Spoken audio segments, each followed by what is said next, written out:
ओम शांति।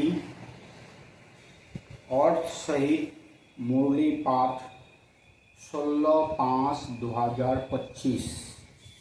बाबा बोले, मीठे बच्चे, तुम्हारा लाभ एक बाप से है, क्योंकि तुम्हें बेहद का वर्षा मिलता है।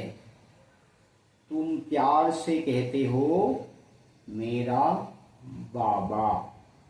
प्रश्न है, किसी भी देहधारी मनुष्य के बोल की भेंट बाप से नहीं की जा सकती है। क्यों? उत्तर है, क्योंकि बाप का एक एक बोल महावाक्य है। जिन महावाक्यों को सुनने वाले महान अर्थात पुरुषोत्तम बन जाते हैं। बाप के महावाक्य गुल गुल अर्थात फूल बना देते हैं। मनुष्य के बोल महावाक्य नहीं, उनसे तो और ही नीचे गिरते आए हैं। गीत है, बदल जाए दुनिया ना बदलेंगे हम। ओम शांति। गीत की पहली लाइन में कुछ अर्थ है, बाकी सारा गीत कोई काम का नहीं है। जैसे गीता में भगवान उवाच मन्मना भव मध्याजी भव, यह अक्षर ठीक है। इसको कहा जाता है आटे में नमक। अब भगवान किसको कहा जाता है, यह तो बच्चे अच्छी रीति जान गए हैं। भगवान शिव बाबा को कहा जाता है। शिव बाबा आकर शिवालय रचते हैं। आते कहाँ हैं? वेश्यालय में। खुद आकर कहते हैं, हे मीठे मीठे लाडले सिकिलधे रूहानी बच्चों, सुनती तो आत्मा है ना। जानते हो हम आत्मा अविनाशी है, यह देह विनाशी है। हम आत्मा अब अपने परमपिता परमात्मा से महावाक्य सुन रहे हैं। महावाक्य एक परमपिता परमात्मा के ही है, जो महान पुरुष पुरुषोत्तम बनाते हैं। बाकी जो भी महात्माएं गुरु आदि है, उनके कोई महावाक्य नहीं है। शिवोहम जो कहते हैं वह भी सही वाक्य है नहीं। अभी तुम बाप से महावाक्य सुनकर गुल गुल बनते हो। कांटे और फूल में कितना फर्क है। अभी तुम बच्चे जानते हो हमको कोई मनुष्य नहीं सुनाते हैं। इस पर शिव बाबा विराजमान है, वह भी आत्मा ही है, परंतु उनको कहा जाता है परम आत्मा। अभी पतित आत्माएं कहती हैं, हे परम आत्मा आओ, आकर हमको पावन बनाओ। वो है ही परम पिता, परम बनाने वाला। तुम पुरुषोत्तम अर्थात सब पुरुषों में उत्तम पुरुष बनते हो। वो है देवताएं। तो हम भी वो जैसे परम उत्तम पुरुष है, पुरुषोत्तम है, परम आत्मा है, वो हमको भी आप समान परम बनाते हैं, माना पुरुषोत्तम बनाते हैं, देवता बनाते हैं। परम पिता अक्षर बहुत मीठा है, सर्वव्यापी कह देते हैं तो मीठापन आता नहीं। तुम्हारे में भी बहुत थोड़े हैं जो प्यार से अंदर याद करते हैं। वह स्त्री पुरुष तो एक दो को स्थूल में याद करते हैं। यह है आत्माओं को परमात्मा को याद करना बहुत प्यार से। तो दुनिया में भी जैसे स्त्री पुरुष एक दूसरे को याद करते हैं, वो तो थोड़ा अलग है, स्थूल में याद करते हैं। क्योंकि हमारा यहाँ जो याद है, ये तो बहुत प्यार से करना चाहिए, किंतु यह सूक्ष्म से सूक्ष्म है, ये तो रूहानी है। क्योंकि इस बाप को जानते हैं, बाबा को जानने वाला फोटो में कोई है, कोई में भी कोई उनको सही रीति पहचानते हैं। जो जिसने पहचाना है उसको तो बहुत प्यार से याद करना है। भक्ति मार्ग में इतना प्यार से पूजा नहीं कर सकते, वह लाभ नहीं रहता। जानते ही नहीं तो लाभ कैसे हो। अभी तुम बच्चों का बहुत लाभ है। आत्मा कहती है मेरा बाबा, तो मेरा बाबा कब कहेगा, जो प्यार आएगा बाबा के लिए, तो प्यार से बोलेगा मेरा बाबा। आत्माएं भाई भाई है ना, हर एक भाई कहते हैं बाबा ने हमको अपना परिचय दिया है। तो आत्मा को बाबा का स्वयं ही दिया है, परंतु वह लाभ नहीं कहा जाता है। जिससे कुछ मिलता है उसमें लाभ रहता है। बाप में बच्चों का लाभ रहता है, क्योंकि बाप से वर्षा मिलता है। जितना जास्ती वर्षा उतना बच्चे का जास्ती लाभ रहेगा। अगर बाप के पास कुछ भी प्रॉपर्टी है ही नहीं, दादे के पास है, तो फिर बाप में इतना लाभ नहीं रहेगा, फिर दादे से लाभ हो जाएगा। समझेंगे, इससे पैसा मिलेगा। अभी तो है बेहद का बाप, तो बाबा से क्यों प्यार होता है, क्योंकि बाबा से कुछ मिलता है। जैसे लौकिक में देखा जाता है, बाप बाहर जाते हैं तो जब वापस आ जाते हैं तो कुछ ना कुछ बच्चों के लिए लाते हैं, इसलिए दिन भर बाबा बाबा करते रहते हैं कि बाबा से मिलेगा। तो यहाँ भी ऐसा ही है, हमको भी बाबा को बहुत प्यार से याद करना है। तुम बच्चे जानते हो हमको बाप पढ़ाते हैं, यह तो बहुत ही खुशी की बात है। भगवान हमारा बाप है। जिस रास्ता बाप को कोई भी नहीं जानते हैं, ना जानने के कारण फिर अपने को बाप कह देते हैं। जैसे बच्चे से पूछो तुम्हारा बाप कौन, आखिरीन कह देते हैं हम ना। बच्चों के लिए तो शब्द का अर्थ क्या है, अरे बाप को तो पहचानते हैं, लेकिन ये जो शब्द है बाप है, वो तो समझने के लिए तो समय भी चाहिए। तो एकदम बच्चा तो क्या करेगा, अपने को ही बाप कह देते हैं, आखिरी कह देते हैं हम।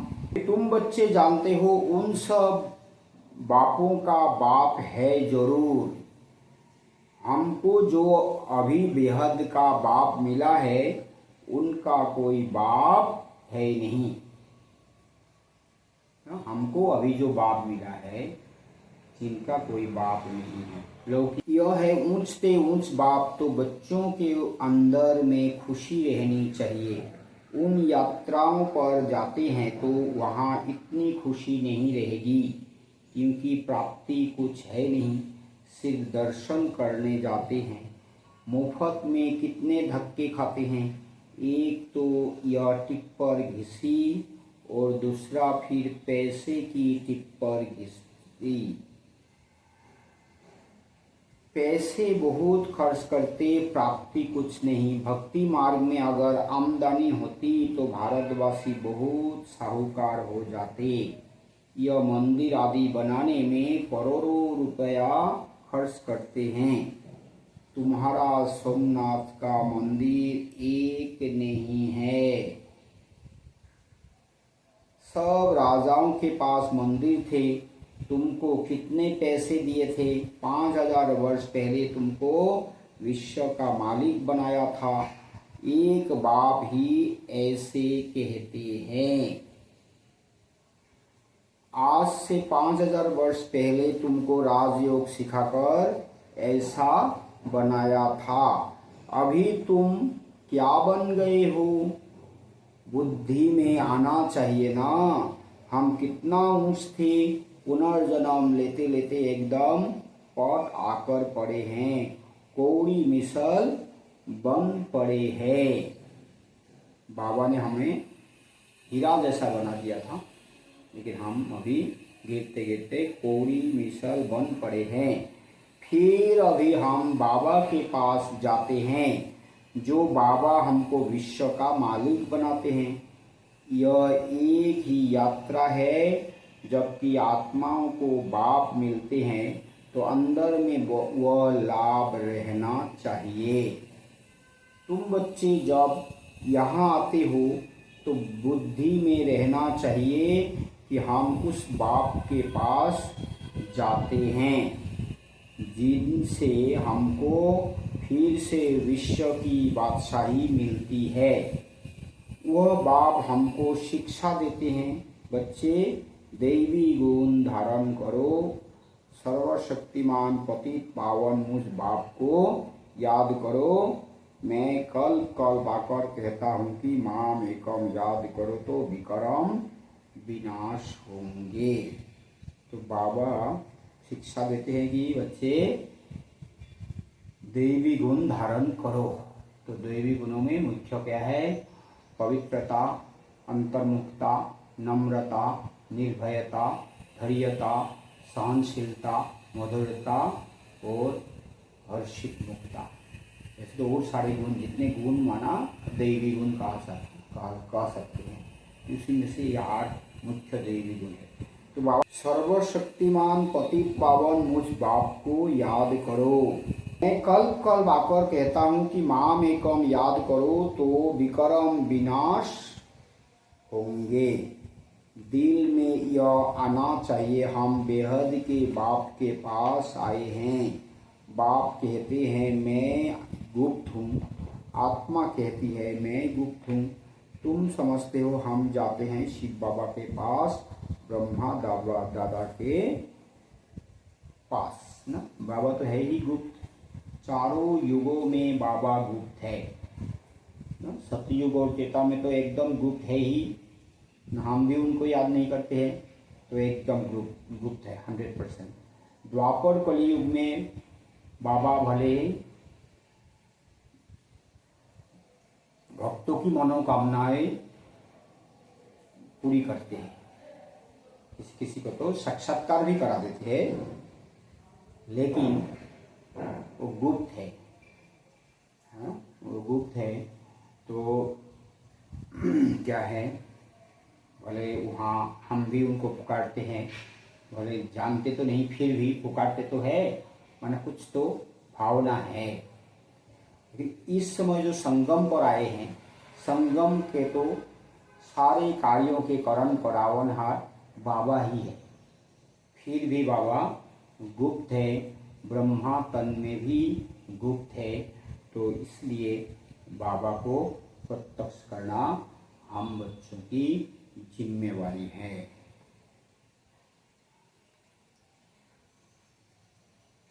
जो कंबाइंड है उनसे हम मिलने जाते हैं, जिससे हम विश्व के मालिक बनते हैं।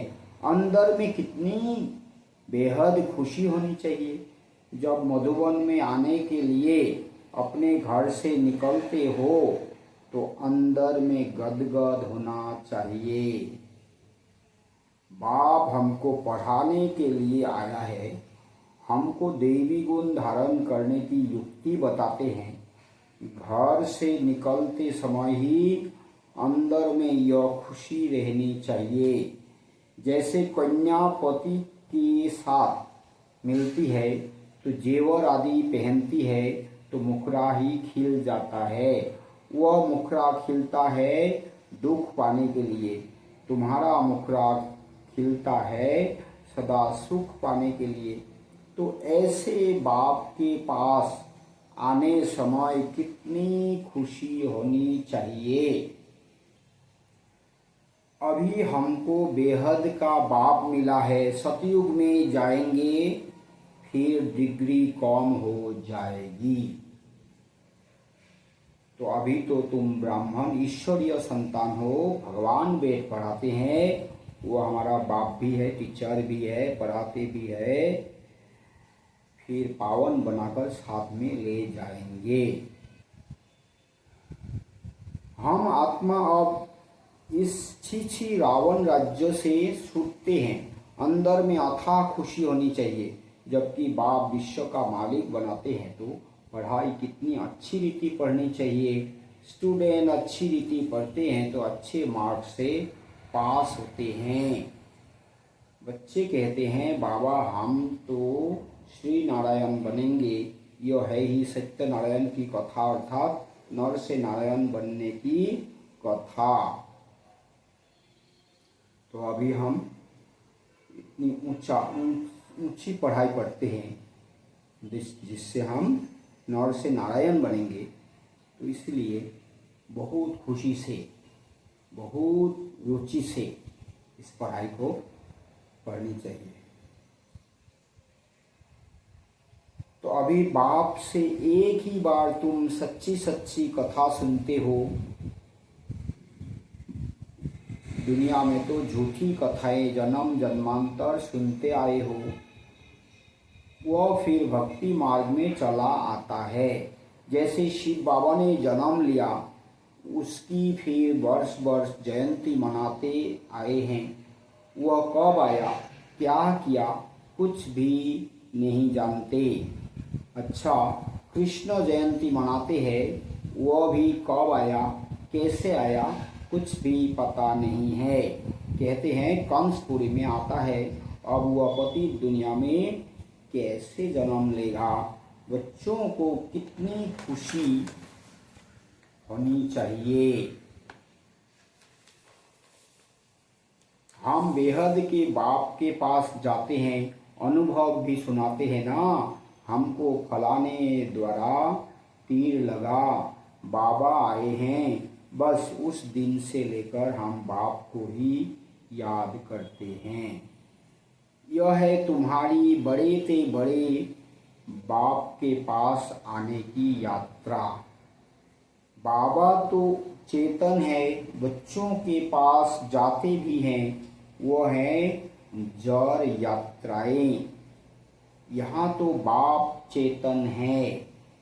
जैसे हम आत्मा बोलती है, वैसे वह परमात्मा बाप भी बोलते हैं शरीर द्वारा। यह पढ़ाई है भविष्य 21 जन्म शरीर निर्वाह के लिए, वह है सिर्फ इस जन्म के लिए। अब कौन सी पढ़ाई पढ़नी चाहिए, व कौन सा धंधा करना चाहिए। बाप कहते हैं दोनों करो। बाबा क्या कहेंगे, दोनों करो। सन्यासियों मिसल घर बार छोड़ जंगल में नहीं जाना है। कोई जैसे लोग कि एकदम छोड़ देते हैं, ना पढ़ाई करते हैं, धंधा करते हैं, तो वैसी तो नहीं, तो ऐसा तो नहीं करना है। तो क्या है, सन्यासियों मिसल घर बार छोड़ जंगल में नहीं जाना है। यह तो प्रवृत्ति मार्ग है ना, दोनों के लिए पढ़ाई है। सब तो पढ़ेंगे भी नहीं, कोई अच्छा पढ़ेंगे, कोई कम, कोई को एकदम झट तीर लग जाएगा, कोई तो तवाई मिसल बोलते रहेंगे।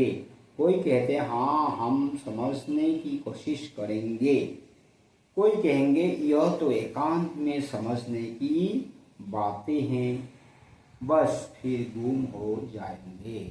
ऐसे गुम हो जाएंगे। कोई को ज्ञान का तीर लगा तो झट आकर समझेंगे, कोई फिर कहेंगे हमको फुर्सत नहीं, तो समझो तीर लगा नहीं। देखो बाबा को तीर लगा तो फट से छोड़ दिया ना, समझा बादशाही मिलती है, उनके आगे यह क्या है। हमको तो बाप से राजाई लेनी है। तो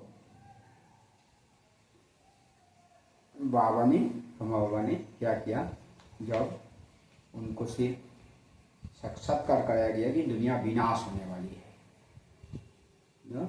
ये तो क्या है, डायरेक्ट नहीं बोला है कि तुम सरेंडर करो, ऐसा नहीं है। तो बाबा ने सिर्फ इशारा दिया तो बाबा क्या बोलता है, इशारों से जो करते हैं वही देवता बनते हैं। तो बाबा को जब इशारा दिया गया कि दुनिया विनाश होने वाली है, तो बाबा ने साथ साथ सिद्धांत लिया कि अभी जो व्यापार कर रहा हूँ ये तो झूठा व्यापार है, इसको करके क्या फायदा है, तो इसको छोड़ के इस पैसे से मैं कुछ तो विश्व कल्याण के लिए करूँ ना, तब तो फिर मुझे बाबा से मुझे वर्षा मिलेगा, बादशाही मिलेगी, तो मैं इसको क्यों नहीं छोड़ूं। इसलिए बाबा ने बोला, जब कलकत्ता में उनके भागीदार ने उनको ठगा है, माना सारे पैसा, कागज़ों का पैसा उन्होंने ले लिया। बाबा को बोला, बाबा मैं तो हीरा नहीं परखता हूँ, हीरा को परखने वाला तो आप है, तो आप हीरा रखो, ये पैसा कागज़ के पैसा मैं लूँ। तो ज़्यादा से ज़्यादा पैसा उन्होंने लिया, क्योंकि जानते हैं ये तो आदमी भोला है, और अभी तो इस समय इसका तो ये नशे में है, तो ये कुछ भी मान लेंगे। तो दादा बाबा तो है ही भोलानाथ का, भोलानाथ है, तो उन्होंने तो एकदम मान लिया।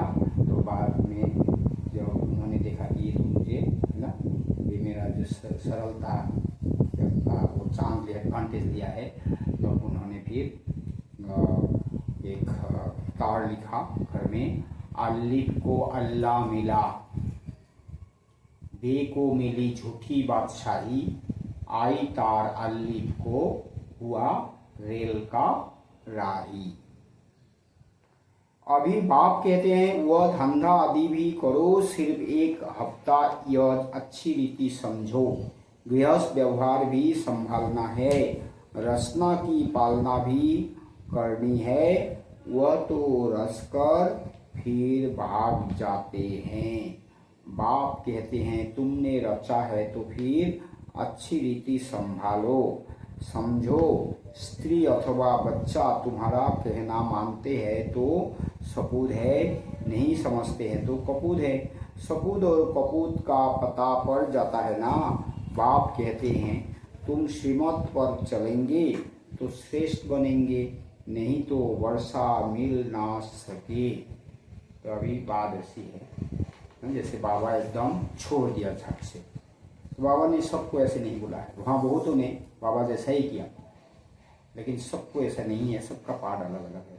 इसलिए बाबा क्या बोलते हैं, भले घर गृहस्थ में ही रहो, धंधा धोड़ी भी करो, नौकरी भी करो, कमाओ भी ना, परिवार में ही रहो, लेकिन क्या है, श्रीमत पर चलो। घर में हो, मधुबन में हो, जहाँ भी हो, कोई भी हो, साधारण स्टूडेंट हो या तो निमित्त भाई बहने हो, सबके लिए क्या बोलते हैं, ये तो एक ये है एकदम सबके लिए क्लियर कट है कि श्रीमत पर चलो। श्रीमत पर चलेंगे तो श्रेष्ठ बनेंगे, नहीं तो वर्षा मिल ना सके, तो वर्षा में ही मिलेगा, माना कम मिलेगा, एकदम थोड़ा मोड़ा ही मिलेगा। श्रीमती में है, मन मत नहीं, पर मत नहीं। पवित्र बन, सपूत बच्चा बन, नाम वाला करो, तीर लग गया फिर तो कहेंगे बस, अभी तो हम सच्ची कमाई करेंगे। बाप आए हैं शिवालय में ले जाने, तो शिवालय में जाने लिए फिर लायक बनना है। मेहनत है, बोलो अब शिव बाबा को याद करो, मौत सामने खड़ा है, कल्याण तो उनका भी करना है ना, बोलो अब याद करो तो विक्रम विनाश होंगे। ऐसे ऐसे सबको बाबा का परिचय देने के बाद ऐसे बोलना है। बच्चियों का फर्ज है पियोर घर और ससुर घर का उद्धार करना, जबकि तुम्हें बुलावा होता है तो तुम्हारा फर्ज है उनका कल्याण करना। रहमदिल बनना चाहिए। पति तमो प्रधान मनुष्यों को सतो प्रधान बनने का रास्ता बताना है। रास्ता कैसे बताएंगे? सबको बाबा का सही परिचय देंगे। तो तुम जानते हो हर चीज नई से पुरानी जरूर होती है। नर्क में सब पतित आत्माएं हैं, तब तो गंगा में स्नान कर पावन होने जाते हैं। पहले तो समझे कि हम पतित हैं, इसलिए पावन बनना है। बाप आत्माओं को कहते हैं मुझे याद करो तो तुम्हारे पाप नष्ट हो जाएंगे। साधु संत आदि जो भी है सबको यह मेरा पैगाम दो कि बाप कहते हैं मुझे याद करो। इस योग अग्नि से अथवा याद की यात्रा से तुम्हारी खाद निकलती जाएगी, तुम पवित्र बन मेरे पास आ जाएंगे। साधु संत सबको ये पैगाम देना है ना, बाबा का परिचय देना है, देखो निमंत्रण करना है। मैं तुम सबको साथ ले जाऊंगा। जैसे बिच्छू होता है चलता जाता है, जहाँ नरम चीज देखता है तो डंक मार देता है। पत्थर को डंक मार क्या करेगा। तुम भी बाप का परिचय दो, यह भी बाप ने समझाया है। मेरे भगत कहाँ रहते हैं। शिव के मंदिर में, कृष्ण के मंदिर में, लक्ष्मी नारायण के मंदिर में भगत मेरी भक्ति करते रहते हैं। है तो बच्चे ना, मेरे से राज्य लिया था, अब पूज्य से पुजारी बन गए हैं। देवताओं के भगत है ना। नंबर 1 है शिव की अव्यभिचारी भक्ति। फिर गिरते गिरते अभी तो भूत पूजा करने लगे हैं। शिव के पुजारियों को समझाने में सहज होगा। यह सब आत्माओं का बाप शिव बाबा है। स्वर्ग का वर्षा देते हैं। अभी बाप कहते हैं मुझे याद करो तो विकर्म विनाश हो। हम तुमको पैगाम देते हैं। अब बाप कहते हैं पतित पावन ज्ञान का सागर मैं हूँ, ज्ञान भी सुना रहा हूँ, पावन बनने के लिए योग भी सिखा रहा हूँ, ब्रह्मा तन से मैसेज दे रहा हूँ, मुझे याद करो। अपने 84 जन्मों को याद करो। तुमको भगत मिलेंगे मंदिरों में और फिर कुंभ के मेले में, वहाँ तुम समझा सकते हो पतित पावन गंगा है या परमात्मा। तो बच्चों को यह खुशी रहनी चाहिए कि हम किसके पास जाते हैं। है कितना साधारण, क्या बड़ाई दिखाए। शिव बाबा क्या करे जो बड़ा आदमी दिखाई पड़े, जो बड़ा आदमी दिखाई पड़े। सन्यासी कपड़े तो पहन नहीं सकते। बाप कहते हैं मैं तो साधारण तन लेता हूँ, तुम ही राय दो कि मैं क्या करूं। इस रथ को क्या श्रृंगारूं। वह हुसैन का घोड़ा निकलते हैं, उनको श्रृंगारते हैं। यहाँ शिव बाबा का रथ फिर बैल बना दिया है। बैल के मस्तक में गोल गोल शिव का चित्र दिखाते हैं। अब शिव बाबा बैल में कहाँ से आएगा। भला मंदिर में बैल कहाँ क्यों रखा है। शंकर की सवारी कहते हैं। सूक्ष्म वतन में शंकर की सवारी होती है क्या।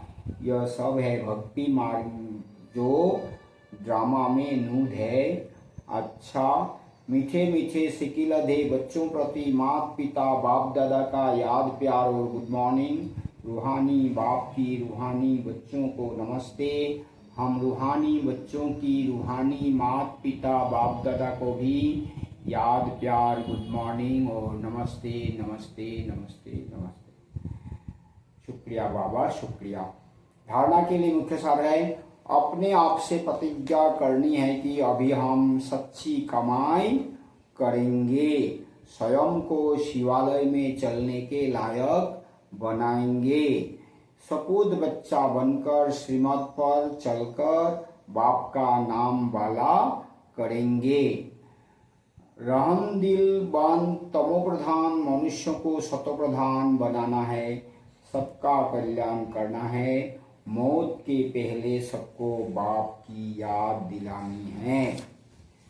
वरदान है हर मनुष्य आत्मा को अपने तीनों कालों का दर्शन कराने वाले दिव्य दर्पण भव।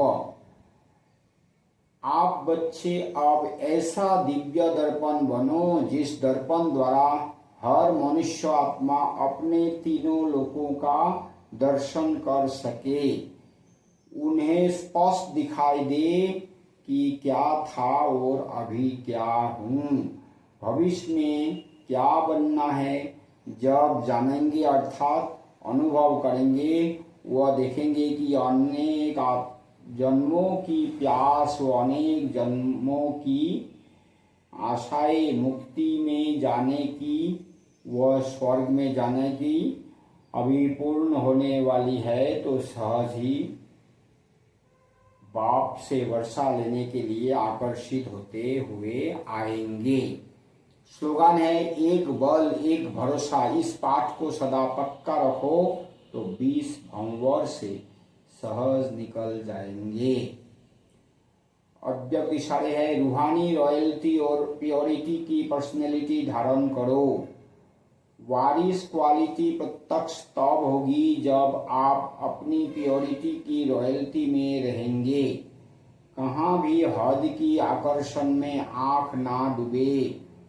वारिस अर्थात अधिकारी, तो जो यहाँ सदा अधिकारी स्टेज पर रहते हैं कभी भी माया के अधीन नहीं होते, अधिकारीपन के शुभ नशे में रहते, ऐसे अधिकारी स्टेज वाले ही वहाँ भी अधिकारी बनते हैं। अच्छा, ओम शांति।